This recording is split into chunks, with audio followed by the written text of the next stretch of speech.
Hi, Jeff Ullman with Intellectual Strategies again.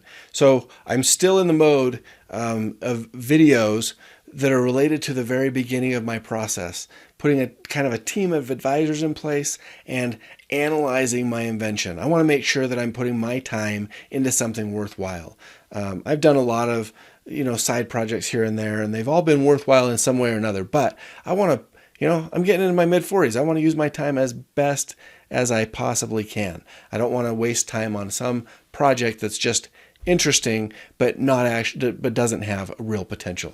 And I think this product does have very good potential. Potential. Let me correct that. I think it has very good potential, and I'm enthusiastic about the types of evaluation results that I'm getting. So I used one other tool out of Steven Selikoff's Product Development Academy book, and he calls it the fuzzy front end. That's the FFE. So at the stage of the FFE, or at the fuzzy front end stage, you should be able to answer these following questions. So, and I think I took that out of his book. So I don't know what's with the extra colon in there. I'll talk to Steven about that. But it doesn't matter really for this purpose. So here are the questions. What is my product? What is my unique selling proposition? What benefits does my product provide?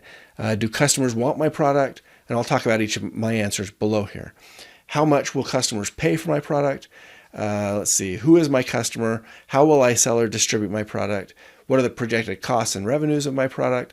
And what resources or team will I need to make my product a reality? Now, as you know, I already started to put a team together for my product. At least a team of advisors, experts who've been through various different parts in the new product design, development, and launch and sales aspects of new products. So I've already put a type of team together, but I know I'm going to need some more team members when I actually get into making and fulfilling this product. So let's go through each of these real briefly. I'll try to be a little bit more brief in this video than I have in some of the last ones. So what is my product? I've already mentioned it's a duffel bag. It's got a new way to store gear. You can put clothing in one part and small gear items in an organized way into another part. It's also got kind of a new type of expandable laundry section to it. And I've got some concepts around how to store dirty shoes as part of this bag. That's dirty shoes, wet jackets. Those are always difficult. In addition to the just storing the gear itself, headlamps, hats, dry jackets. What else? Your running vests or reflective vests, gloves, bandanas. Now we all have to have masks or buffs. Water bottles, and there's different types of handheld water bottles, water belts they call them, or a phone sleeve, all sorts of different stuff that you can potentially have and lose. Anyway, that's the product. My unique selling proposition, it's a combination of patent pending features that uniquely address the hassle of packing a variety of different accessories for a gear junkie sport. Because let's face it, a lot of runners are actually gear junkies too. They might or might not be electronics junkies, but they're buying a lot of gear. We love buying new shoes, and we love buying the other little gear that comes with it. Go to any running store and look around at how many shoes are available and then how much other gear you can buy. And that'll help you understand that people love buying all that other gear. Okay, what benefits does it provide?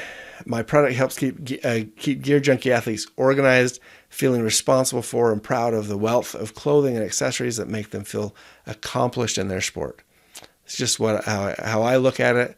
I think that's true with a lot of people who are in this sport.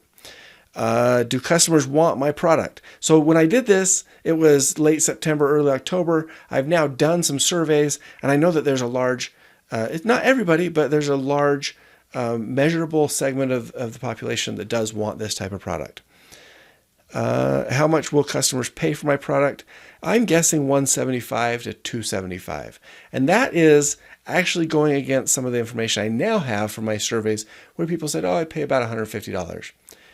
The only reason that I'm doing that And it's not just to, skew my own results, because although I understand that, I'm conscious that that's what it is doing a little bit from the survey data I have to the information I'm suggesting.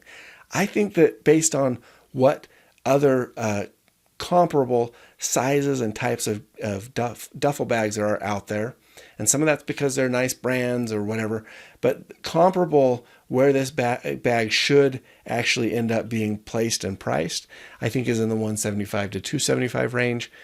To me, I don't buy a lot of duffel bags. Normally, that sounds like a lot. But if you look online at where other bags are selling, you go into the different stores and look at bags, that's what you're going to find. So I'm guessing that if I can be in the 150 to 200 range, that's going to put me in a good spot, very competitive for this type of gear. Let's see. How much will customers pay? Who is my customer? My customer is a gear junkie athlete. They want to have gear. They want to take care of it. They want to keep it. Maybe they want to show it off. They want to use it, definitely. And so they're just gear junkies in their own way. How will I sell or distribute my product? I think that initially it's going to be crowdfunding to raise some initial capital. And then from there, it'll be, I don't know if it'll be direct to consumer like my friend Randy does with his bags, or if it'll get placed into another line or licensed. I think from there, the options, I need to explore that a little bit more to know. What are the projected costs and revenues? I didn't know this at the time. Cost TBD. I now know that if I make very low volume bags here in the United States, an hour and a half from my home, I can make them for a little over $100 a bag.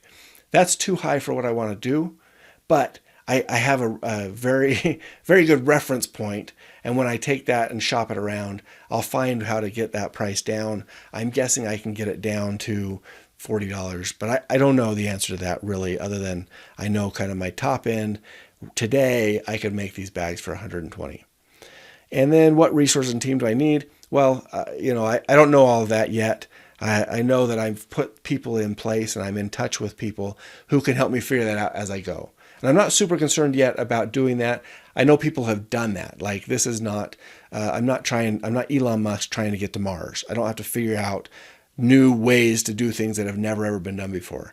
I'm making a new bag, and I'm working with people who buy bags and make bags and distribute bags. So that's not, I don't think there's anything there that's insurmountable or that necessarily has to be figured out in a new and innovative way from, what distribution channels already exist. So I'm going to leave it at that. Hope that's helpful. That's just, again, my kind of preliminary thoughts about what the things that I think I need to know, the things that Steven Salikoff thinks I need to know in my fuzzy front end, just my best guesses as I'm getting started on this process. So I hope that was informative, and join me again next time. Again, I'm going to invite you to subscribe to this channel, stay up to date, stay in touch with us. I think this is, I'd love to have your support, frankly, and build my subscription base and keep you guys informed as to what I'm doing here and future projects. So that's going to be the best way to do that. Subscribe below or wherever that button is on this page, and let's stay in touch. Thanks, guys. Bye.